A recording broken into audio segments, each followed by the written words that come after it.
Good afternoon to you. This is Angela with Park Rose Permaculture. You can see by the abundance of grass that we must not be at Park Rose Permaculture today. We are not.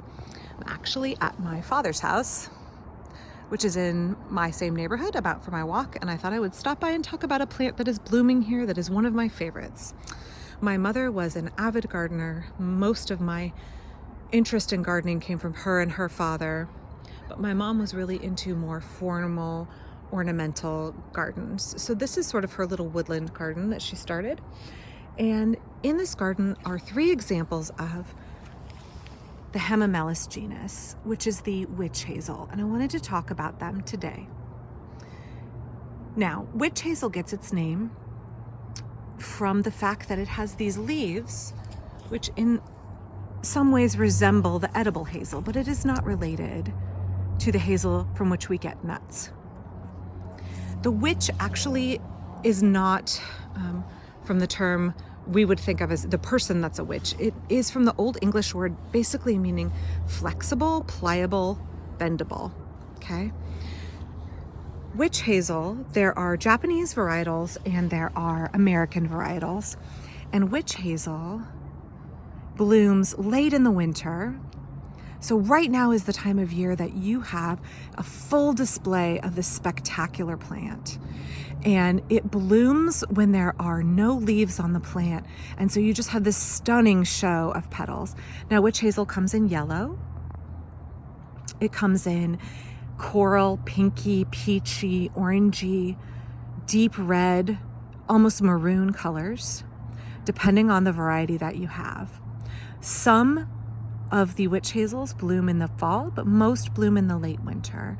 And the petals are often described as, let's look at these guys here, as looking like a little fairy dancing on the stem or little tiny ribbons festooning the plant. So at the center of these ribbony petals is this very small flower. This plant is an excellent insectiary plant. It's not just ornamental. These little flowers are open and easy for bees to reach. And on a day in the winter when it's sunny and warms up enough, these will be covered in bees. Today it's way too cold, but it is a great rare source of pollen and nectar in the winter when insects need it. Also smells lovely, a vaguely citrusy scent, really great to smell.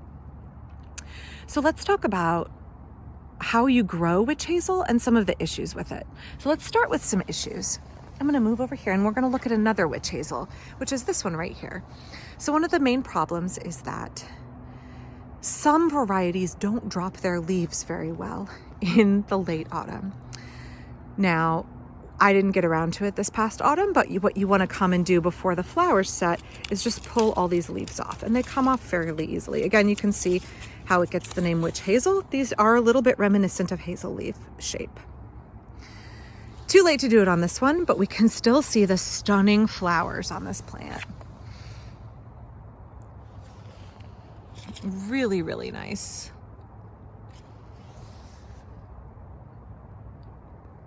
Other things to be aware of in growing hazel is it is a woodland plant. It prefers the understory. Let's walk down here and look at another one while I talk. It loves to be under big trees, and if you can see here and know what these are 2 large black walnut trees. Witch hazel is dew-blown resistant, and you can grow it under walnuts. But it really does not like to be in a windy location. It needs a sheltered spot out of the wind where the conditions mimic the understory of a woodland. Number 1 way to kill this plant: wind damage. So here we can see again, this variety has deep, deep red petals. At the center, it's almost a maroon color. So we want to protect it from the wind. We also want to protect it from excessive sun. It really likes kind of a mix, kind of a dappled sunshine, and it can tolerate shade, but it doesn't like blazing direct sun. Witch hazel also really likes an acid soil, but it needs a well-drained acid soil. Here in my part of Oregon, we have very acid soil, but it's very, very dense clay. And so what you really need to do is amend it with some sand or improve drainage. before you plant your plant. So again, big things to protect it from are going to be too much sun, too much wind, and poor drainage. You can see as I step back here, this plant is about 5 years old. Most varieties of witch hazel grow in an open vase shape. Really lovely shape. They are slow growing. So they take 10 to 20 years to reach a height of 10 to 20 feet. They are what is considered a larger shrub or a small tree. I think witch hazels make a great addition to your woodland garden and to your permaculture food forest because they have medicinal qualities. The bark and the roots have been made into tea for many, many centuries. And they are a great insectiary plant. They add diversity.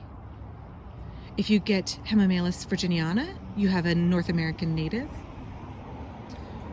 They come again in all of these varieties of colors, so they add visual interest. And in my experience, if you have beauty in the garden, visual interest in the garden, you're going to be out in your garden.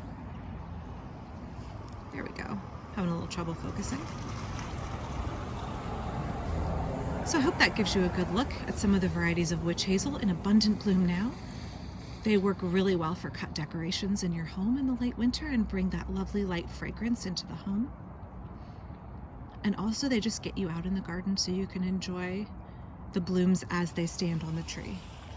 If you're thinking of propagating this plant, it is one of the most difficult to self-propagate at home. You need softwood cuttings in late spring, and it is notoriously difficult to get it to root, but dozens of varieties exist in plant nurseries all over. It's not hard to source. So thanks for watching. Hope you consider adding the witch hazel to a spot in your woodland garden or your permaculture food forest. I will be back soon. Thanks.